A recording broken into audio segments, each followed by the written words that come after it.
we tell families, we say, hey, you might not get any financial aid, but you could buy real estate with your college savings and get all, and then the cash flow, the capital estate could pay for your kids' college. And then an asset that lives on for generations and generations instead of spending the money and having it be gone. Greetings, well builders. Welcome to Get Diversified, your go-to podcast for all things real estate investments. I'm Jacqueline. Melvin Landry. We're thrilled to embark on this wealth building journey with you. Imagine this. What if your investments not only secure your future, but also unlock a life of financial freedom? That's what we're diving into on this show. Apartment buildings, storage facilities, mobile home parks, the whole shebang. But here's the kicker. It's not just about investing. It's about crafting a legacy, building memories with your loved ones, and seizing every moment. Time is the currency of life. And let's be real, none of us has to wait. We've got the insights, experience, and dash of excitement to spice up your investing game. Plus, we'll throw in some real life stories that'll make you see the potential in every brick and mortar. Subscribe, buckle up, and get ready to turn your investments into a ticket to financial freedom. Together, we're not just building wealth, we're building the community of savvy investors. Let's get diversified. Hello, everyone, and welcome to Get Diversified. I am your host today, Jacqueline Landry. For all of those that know me or have listened to our podcast, welcome back. And today I have Lance Morgan with me, and I'm going to try to give him a introduction, but it's probably not going to be as stellar as his conversation here. So without further ado, let me give you a little introduction on Lance here. So Lance Morgan's a college funding strategist and founder of College Funding Secrets, where he helps high-income families reduce the cost of college by $100K through a unique blend of financial aid planning, real estate investing, and tax saving strategies. A father of 5, Lance's journey began with a personal mission to afford college without compromising his family's financial future. What started as a search for answers turned into a career shift from IT to finance, and a discovery that traditional saving plans often hurt more than they help. Today, Lance empowers families to legally reposition assets, unlock hidden financial aid, and pay for college without sacrificing retirement. Lance, welcome to the show. That's so fun to be here. Thanks for having me on. Awesome. So what did I miss in the introduction that you want the listeners and viewers to know about Lance Morgan? I was actually pretty impressed. I'm like, I wonder who wrote that. That pretty much sums it up. No, like you said, I was in the financial industry with a passion for just understanding money and financial strategies. And with 5 kids, as they got older and older and closer to college, I started to find, the interest was focused more on college funding and ways to pay for college. As a financial advisor, I was teaching people how to save for college the traditional way. I was also doing the same. So I had a 529 account for my kids, and I was teaching all my clients to do the same, and just realized that there had to have been a better way. And I always tell everybody I learned all of this out of desperation more than inspiration. Exactly. So tell the users a little bit, or tell the viewers a little bit about what a 529 is. Yeah. So a 529 account is the one that they hand you when you take your kid to elementary school. They give you a flyer that says your kid is entering kindergarten. You might want to start saving for their college. And so the 529 account is the most common. It's not the only, college savings plan. It's the most common savings plan for college. And it pretty much acts like a Roth IRA. It allows, the money to grow tax-free, and then you can access it tax-free for your kids' college education. So it's a great vehicle for saving. The problem that I discovered, and the reason why we teach people a better way, is number one, financial aid looks at your income and your assets, and then they determine if you're going to get any free money. Family that has saved for their kids' college could get less free money than a family who didn't save for their kids' college. Because by saving for your kids' college and having a 529 account or any other savings or brokerage account, that penalizes you, and takes away from some of the free money you might be able to receive. Whereas a family who doesn't make as much money, doesn't have any money saved, they get a lot more free money. So that's the one problem that I learned pretty early on, is that, it would hurt your financial aid eligibility. But most of our clients are higher income clients. Most of our clients are, not going to get a lot of financial aid anyway. So they don't really consider that to be much of an issue. But the even bigger problem is that now with school costing, 50 to 60 grand a year out of state and $100 grand a year at these top tier private schools, the money that you pay for college is going to be gone. Right. So if our average client pays $250,000 per student, so if you're paying $250,000 for your kid to go to college, even if you have that much money saved in a 529 account or somewhere else, if we pay that money towards college, it's gone. Yep. It's no longer earning interest. It's no longer working for you. It's not going to be there in retirement. It's not going to be there for your kid's inheritance. It's money that's going to be spent. And that's where the biggest problem comes in. It's what we call the opportunity cost of paying for college. Yes. I love that. So you started digging, Yes. find a better way. So talk to me about that. I want to hear some secrets because we have an 11-year-old. Yes. So we're doing some real estate stuff that we hope we can hand Yep. down to him, but Yep. specifically towards college savings. I guess I never really thought about the financial, the free money, assuming that I'm not going to get any of it. So talk to us a little bit about what you found when you started digging. Well, real estate is definitely what I found. I call them scholarship houses. So what I found when I started doing in fact, the way it happened, I spent over a decade teaching families more creative ways to pay for college using insurance products that would shelter the money from the financial aid formula and stuff like that. And then we would help people fill out the financial aid forms and kind of navigate the college selection. And so I spent about a decade helping families, with creative ways to pay for college. And then my income got into the, 7-figure range. And I started focusing on tax strategies. And I wanted to find ways to reduce my taxes, was how this all started. I wasn't looking for a better solution to pay for college because I thought we had a pretty good solution. I wrote a book called The Retirement Scholarship Strategy in 2018. And I was teaching families this unique way of paying for college using leverage and kind of earning a positive spread on your money and stuff. But when I wanted to look at ways to reduce my taxes, I had a client that actually said, "Hey, you should look at the short-term rental loophole." And I'm like, "What's the short-term rental loophole?" And he's like, "Well, as an active income earner, if you're a W-2 or 1099, you can buy real estate and you can reduce your income, through what they call a cost segregation study and bonus depreciation." And so, of course, I went down that whole rabbit hole of learning about cost segregation studies and bonus depreciation and all these ways to reduce my income, which helped me to get what we call tax scholarships. So we tell families, we say, "Hey, you might not get any financial aid, but you could buy real estate with your college savings and get all this tax scholarship money, all these tax savings." And then the cash flow from the real estate could pay for your kids' college. And then the real estate could help pay for your kids' retirement and their kids' retirement. I mean, you've got an asset that lives on for generations and generations instead of spending the money and having it be gone. Yes. So I guess I'm not totally out of the boat. I have a leg in. I just didn't know how to position it. But yes, that definitely makes sense. Yes. Is assets, right? That keep producing Yes. cash flow and Yep. the tax advantages. And that's why we do what we do. Yeah. Because it even offsets you to income as Yes. long as you And of have a course, real estate professional. yeah, I mean, and if you are a real estate professional, you don't have to use the short-term rental loophole. You could use long-term rentals. You could do, you could do multifamily. You could use any number of strategies.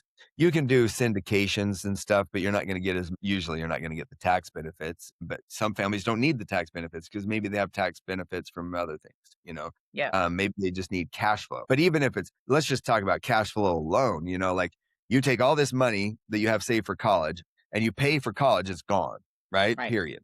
You take the same amount of money, buy an asset with it, and then take out loans to pay for college if you have a kid that's a senior in high school. Like if it's like, if college is next, and maybe you even have a freshman in college right now, like whatever the case may be, you can take out loans and defer the payment until 6 months after graduation. So take the money that you had saved for college, buy an asset with it, and then let that cash flow start coming in to go towards the cost of college and then eventually maybe even towards the college loan payments, depending on how much it is. But the point is simple. It's just take the money and buy an asset with it, have the cash flow pay for college. Because once college is paid off, the cash flow doesn't stop. Right. And it keeps coming for your retirement, your kids' retirement, their kids' retirement. That's kind of the beauty of it. Yeah. Yeah, I love that. So I think we talked before the podcast. My son, who's 11, wants to Mhm. be a pilot. So Yes. we're looking at how can we get his hours to be a Yeah. private pilot, those 1,500 hours at $200+ an hour. And Yeah. it's the same concept. We said, why don't we buy a four-seater Cessna, rent it out to a flight school, we're getting cash flow, maybe not that much cash flow above and beyond the lease payment, but they're essentially paying down my payment or paying off my plane. I can get cheaper flying hours, right? And at Yep. the end of the day, when the airplane is paid off, I probably can sell it for at least the amount that I paid it for, if not more, because as we know, airplanes appreciate and don't Yep. appreciate. So we're looking at that the same way. You have all those great things similar to real estate, right?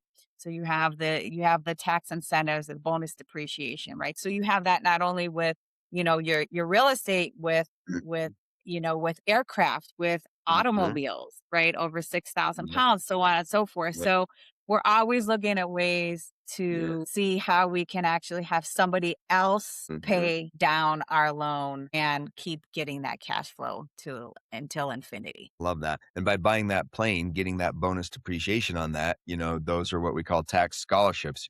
More than likely, the tax savings from buying that plane would probably be more savings than any, scholarship out there. People spend hours and hours and hours. I mean, sometimes we've talked to clients where it's like a full-time job. They've spent so many hours trying to find scholarships because they're like a needle in a haystack. Right. You're fighting. Now, some scholarships are automatic scholarships. So some schools, if you meet certain criteria, if you have a certain GPA, you have certain test scores, you're just going to automatically qualify for some of these scholarships. That's fine. But beyond that, you're searching for all these scholarships and it's like you and everybody else out there, Right. searching for these scholarships. And I mean, let's be honest, we all love our kids, but they're not all exceptionally gifted. Some are gifted in other ways. Right. So we might, some kids might get scholarships, some kids might not. And a lot of these top tier private schools, they don't offer scholarships because everybody's smart that goes to these schools. They don't Right. reward you for being smart. You have to be smart to even get in. And so tax savings is like really the only thing you can guarantee. You can't guarantee a scholarship, you can't guarantee financial aid, but you can guarantee tax scholarships, you can guarantee Sure. tax savings. Sure. So, To some extent, depending on yeah. who's in office, right? Well, that's as of now, today, As of now, right. So we probably need to make this purchase within a certain amount of time, yeah, certain yeah, number of years before that changes. As we all know, tax code can change, but usually yeah, it's not a hardcore stop. It's usually a yeah, phase out, right? Like yeah, we've seen back in the last time it was 100% bonus depreciation, kind of was fading itself out, right? To like yeah, 60%. And then now we're yeah, we're back at 100. So yeah. yeah, so that's amazing. And that's a great way for the viewers to think about that. What other things would you want to leave with the listeners and viewers and things to think about in a non-traditional way about saving besides that? What's some other thing? I'm sure you found some other things. Yeah, so I'm also I love your podcast and I love your whole message because I'm a big diversification fan. I mean, there's a reason why there's so many clubs in a golf bag. It's like they all serve a purpose, right? Makes sense. So we partner with a company that has over $1 billion under management. So we have no issues with money in the market. We believe there's a place for money in the market and you should do it with a professional who can help you Right. manage it. I'm a big fan of that. I've been licensed to manage money myself, for probably 20 years. I don't currently do it, but I'm a big fan of growing your money in the market. There's nothing wrong with growing in your money in the market. I'm also a big fan of insurance products. I think those have a huge negative connotation because they can be done wrong more than they can be done right, in my opinion. But if done correctly, life insurance and some annuities have some great tax advantages. And they also have some, like in an annuity scenario, that's like having a personal pension. I think those have a place. I think they can fit, in some people's situations. And then real estate, my dad made no more than 60,000 a year as an accountant for a property management company, but he invested in real estate and retired at 57 years old with 50 grand in his 401k and millions worth of real estate. right? So he never made a lot of money, but he actually borrowed the money to initially invest in the real estate, and it worked out for him. And he was able to retire with a good little six-figure income coming in, which actually increased about 50 by the time he was from 57 to 72, and he died from an accident. But when he died unexpectedly, my mom got those checks the next month, like long before the life insurance even showed up in the mail.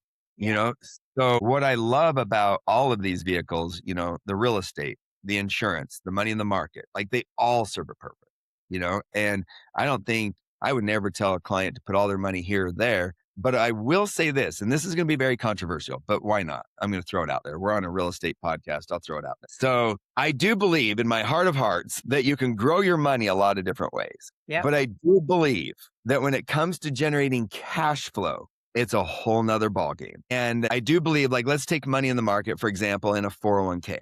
You're saving money in a 401k. That's great.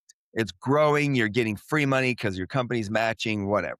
But someday, you've got to turn on the income stream, right? Yeah. You've got to turn on the income stream.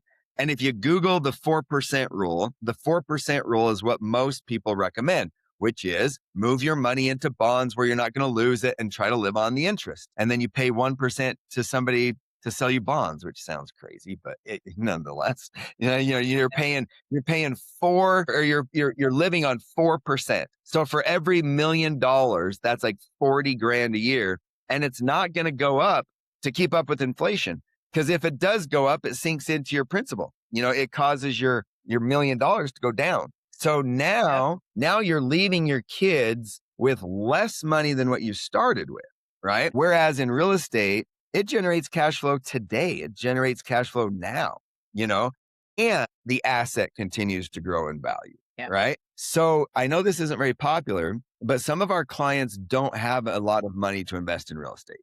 Okay. So we are not shy about encouraging them to take some of their retirement money to invest in real estate. And here's why.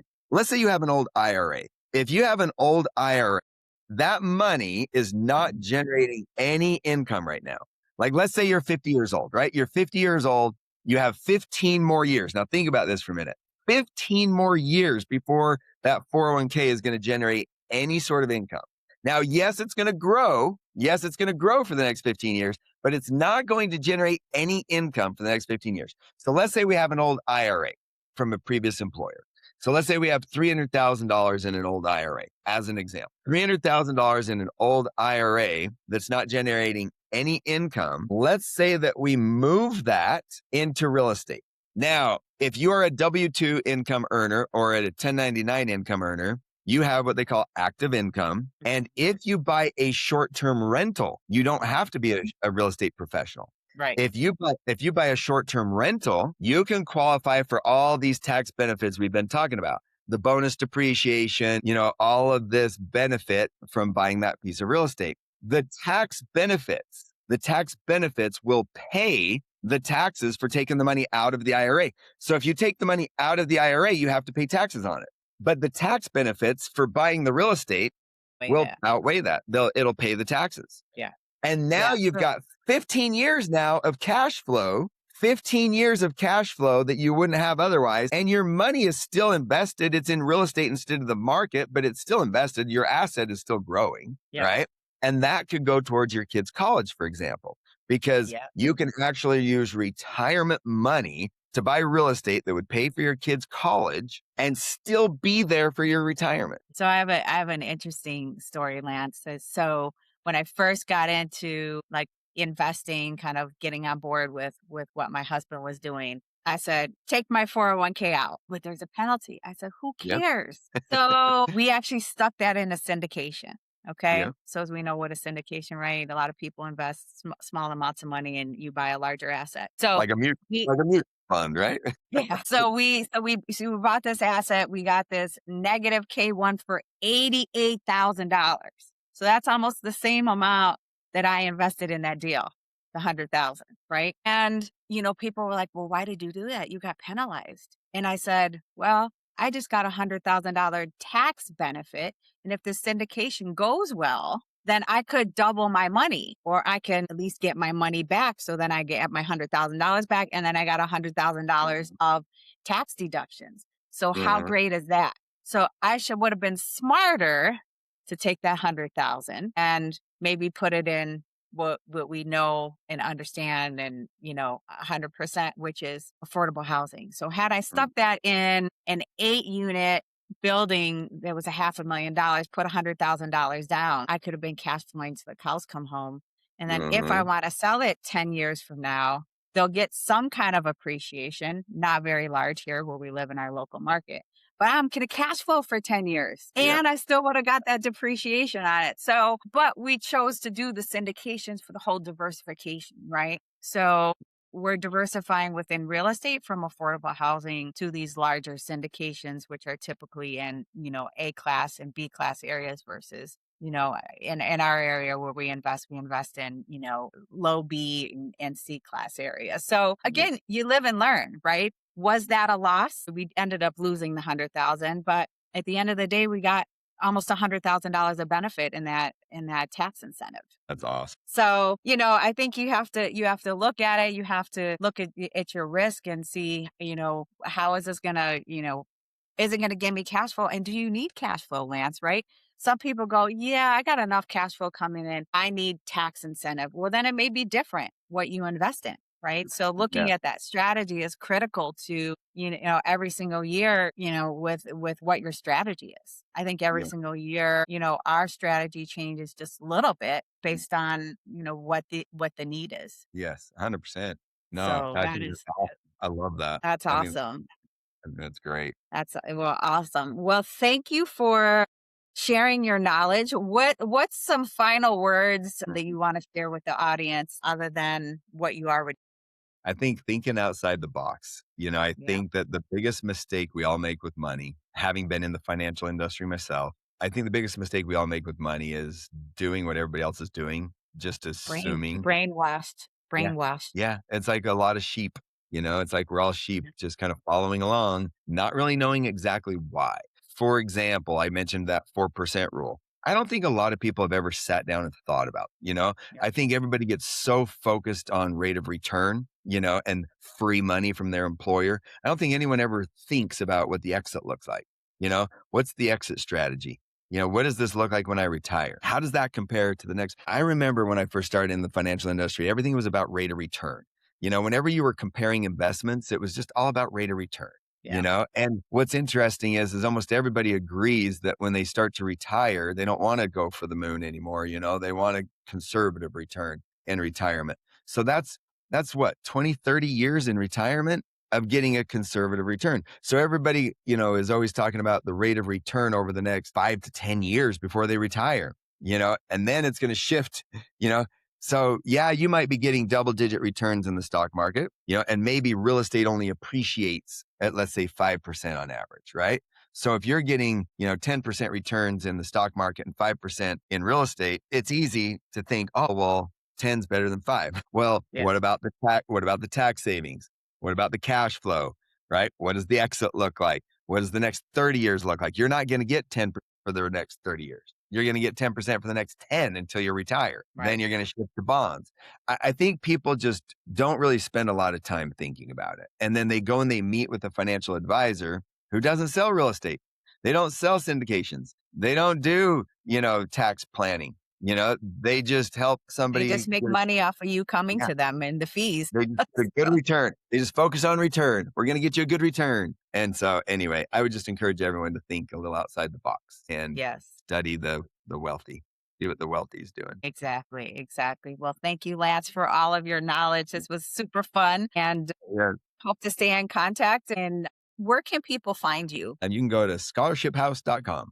And see how you can use a scholarship house to pay for college and retirement. Fantastic. Well, Lance, thanks again for taking the time out to be on Get Diversified, and we'll talk soon. Thank you. Thanks for having me. Jacqueline and Melvin, thank you so much for taking time out of your busy day to listen to this episode of Get Diversified. Please make sure to subscribe to our podcast so you don't miss out on future episodes. Finally, stop by our website and follow us on social media. Ciao for now. Make it a great day, and we'll see you next time. And remember, Get Diversified.